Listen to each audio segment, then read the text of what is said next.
일본을 상징하는 대표적인 문화상품, 바로 만화입니다. 일본 만화를 의미하는 망가는 막강한 내수시장을 기반으로 지금도 세계를 장악하고 있습니다. 일본의 만화 시장은 27억 달러로 우리의 6배에 달하며 세계 2위 시장인 미국과도 2배 이상 차이 나는 시장입니다. 그런데 시대가 바뀌면서 다른 흐름이 감지되고 있습니다. 외국 작가들에게는 좀처럼 허용되지 않았던 견고한 일본 시장을 한국 작가들이 뚫어내고 있는 건데요. 그 핵심에는 웹툰이 있습니다.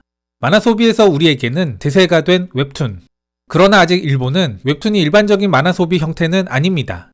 사회, 문화, 경제 모든 면에서 변화에 느린 일본의 특성이 그대로 나타나는 것이기도 한데요. 그런 느린 변화가 일본의 만화 패권을 흔들고 있다는 생각을 개인적으로 합니다.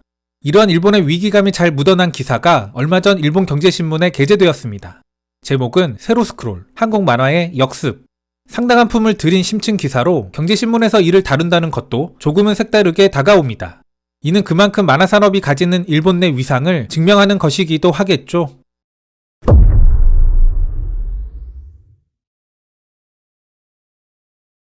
젊은이로 떠들썩한 한국의 명소 홍대. 근처 예술대학에 다니는 김혜상 씨는 평소처럼 카페에서 노트북을 열어 만화를 읽기 시작했다. 그런데 만화가 화면 위로 수직 스크롤로 올라간다. 새로 읽기 만화는 스마트폰에 최적화되어 있으며 웹툰이라는 이름으로 한국에서 뿌리 내리고 있다. 같은 대학에 다니는 석규환 씨. 그는 예전에는 일본 만화를 읽었지만 최근에는 한국 작품을 읽을 기회가 더 많습니다. 라고 말한다. 일본이 침체로 고민하는 사이 한국은 새로운 플랫폼을 개발하고 세계를 석권하고 있다. 최근 히트한 영화나 드라마 원작의 상당수는 웹툰이다. 한국 네이버 웹툰 연재 작가의 평균 연봉은 2억 2천만 원. 웹툰 작가는 동경의 직업 중 하나로 자리 잡았다. 네이버 웹툰 CEO 김준구 씨는 매년 많은 인기 작품과 스타 작가가 새롭게 등장하며 가세하고 있습니다. 라고 말한다. 기사는 아이돌급 인기를 얻고 있는 스타 작가 이야기 등도 덧붙이는데요. 다만 기사가 말하는 것처럼 한국 만화가의 환경이 좋은 것만은 아닙니다. 좁은 등용문을 통과해야 하고 그때까지는 어려운 생활을 감내해야 하는 것도 우리 업계의 현실입니다. 다만 기사는 이러한 부분은 다루지 않았습니다. 아무래도 새롭게 형성되는 큰 흐름을 소개하고 일본 업계의 문제점을 지적하기 위한 기사의 방향성 때문이겠죠. 기사는 이처럼 한국 내 만화 산업의 움직임을 소개한 후 일본 내 영향을 진단합니다. 변화가 느리다는 일본 사회지만 항상 새로운 것을 갈구하는 건 젊은 층의 공통된 성향일 겁니다. 웹툰은 일본 젊은이들 사이에서도 급속히 침투하고 있다. 만화교육 현장에서는 이를 더 피부에 와 닿게 체감한다. 그녀는 매년 첫 수업에서 160명의 학생들에게 사람들이 모르는 만화를 추천하라는 과제를 준다. 2013년까지만 해도 모두가 단행본 등의 종이 매체를 소개했다. 2018년 봄, 어떤 학생이 외모 지상주의를 소개했을 때는 절반 이상이 웹툰을 추천했다. 심지어 최근에는 종이로 만화를 읽은 적이 없는 학생도 늘고 있다. 그녀는 10대에 어떤 만화를 접했는지에 따라 읽는 방법이 결정됩니다. 웹툰을 읽으며 자란 젊은이들로 인해 향후 잡지나 단행본의 부수는 극적으로 떨어질 겁니다. 라고 말한다. 만화의 일본 1위 라인만가와 2위 피코마는 모두 한국 회사들이 운영하는 플랫폼. 김준구 씨는 세로 스크롤링으로 시공간의 자연스러운 변화를 전달할 수 있습니다. 라고 말하며 웹툰의 매력을 설명한다. 한손 조작, 어디서나 읽을 수 있는 가벼움. 풀컬러로 기본으로 문자는 크고 음악과 동영상도 결합할 수 있다. 기사에서는 짧게 언급했지만 저는 웹툰의 가장 큰 장점으로 높은 접근성을 꼽고 싶습니다. 인터넷을 통해 배포되기 때문에 접속기기만 있다면 장소에 구애받지 않고 구매가 가능하죠. 이 접근성에는 가격도 포함됩니다. 일본 만화는 단행본 기준 5,000원, DC 코믹스 같은 미국 만화책은 만원 정도 가격입니다. 웹툰의 낮은 구매 비용과는 비교할 수 없는데요. 웹툰은 제작 비용 자체가 종이 만화에 비해 저렴한 데다 유통비용이 매우 적으며 또한 광고 등의 다양한 수익 모델과 결합이 가능해 가격 경쟁에서 월등합니다. 기사는 미생의 윤태호 작가를 이야기합니다. 그는 한국 웹툰의 역사에서 매우 중요한 의미를 지니는 작가인데요. 개인적으로는 만화산업이 매우 중요한 일본답게 우리 만화산업 움직임도 잘 파악하고 있다는 생각이 들게 하는 대목이기도 했습니다. 과거 일본 만화는 한국에서 압도적으로 인기였다. 슬램덩크를 읽지 않았다고 하면 간첩 취급을 받을 정도. 한국 작가들은 일본 만가를 모방해 나가면서 실력을 닦아나갔다. 그러나 인터넷 시대가 본격 도래하면서 환경이 급변한다. 한국은 일본에 앞서 10개가 넘는 만화 잡지가 하나씩 폐간되어 나갔다. 일본 무역기구에 따르면 한국에서 발행된 만화책의 수는 2000년에서 2009년까지 10년 동안 70%나 감소했다. 종이 만화 시장은 급격히 위축되며 한국의 만화가들은 인터넷에서 활로를 모색한다.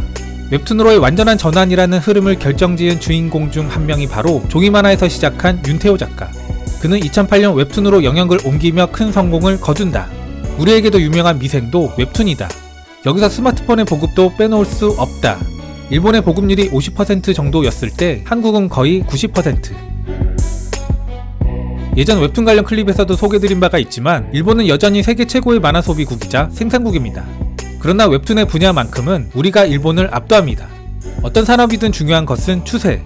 웹툰 시장은 꾸준히 성장하는 반면 종이 시장은 역성장의 흐름을 타고 있습니다.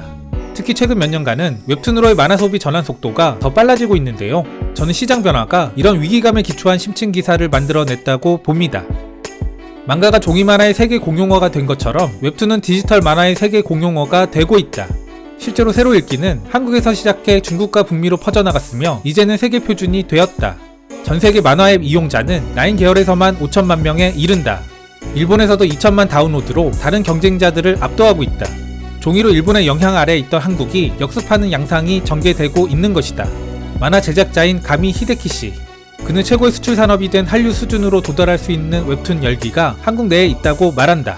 가미씨는 만화 편집 현장에서 30년간 몸담았지만 주요 출판사들은 변화에 대한 대처가 미미하다 말한다. 그는 새로운 도전을 시도할 때 한국에서 웹툰을 만났다. 웹툰은 동일한 컨텐츠를 전 세계에 동시에 판매할 수 있습니다. 라고 그는 말한다. 2017년 3월 한국의 웹툰 제작 기업 Y랩의 자회사 Y랩 재팬을 세운 그는 일본 웹툰 제작의 선구자가 되었다. 그렇다고 일본에서 변화 시도가 없었던 것은 물론 아닙니다. 다만 견고한 기존 시장의 이해관계 때문에 벽에 부딪힌 것이죠. 기사도 이를 지적합니다. 여기에 더해 저는 변화를 싫어하는 일본 소비자의 특성도 어느 정도 역할을 했다고 판단합니다. 2017년 12월 라인 망가를 통해 몇몇 유명 작가의 작품이 처음 공개된 것이 업계에서 일대 파문을 일으켰다. 일본의 인기 만화가의 신작이 웹툰으로 발표된 첫 사례였기 때문이었다.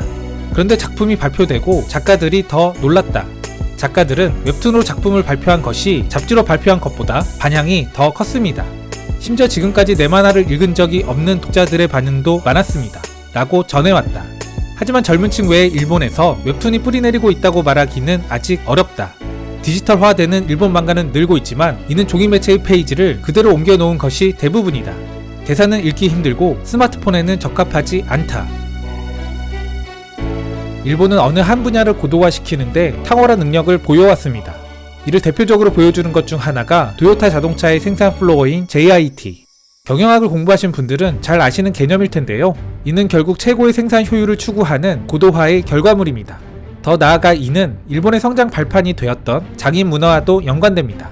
그런데 디지털 시대의 이러한 능력의 치명적인 단점은 변화가 느리고 혁명적 전환을 이루기 어렵다는 겁니다. 기사를 통해서도 이러한 일본의 성향을 엿볼 수 있습니다. 위기감을 느끼는 또 한 명의 전직 편집자 미야케 가츠. 그는 과거 인터넷에 알맞은 표현 방식을 개발하기도 했다. 그러나 그의 변화 시도는 내부의 벽을 돌파하지 못했다. 그는 일본의 출판사들은 디지털을 더 팔기 위한 보조적 수단으로 밖에는 보지 않습니다. 라고 말한다. 이대로 간다면 일본 만가는 세계에서 점차 뒤처질 것이라 그는 경고한다.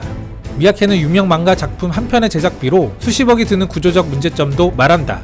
이는 영화 한두 편을 만들 수 있는 금액입니다. 어시스턴트를 다수 운용해야 하는 지금의 망가는 너무나 고도화되어 성공한 사람만 재생산할 수 있는 구조로 변해버렸습니다.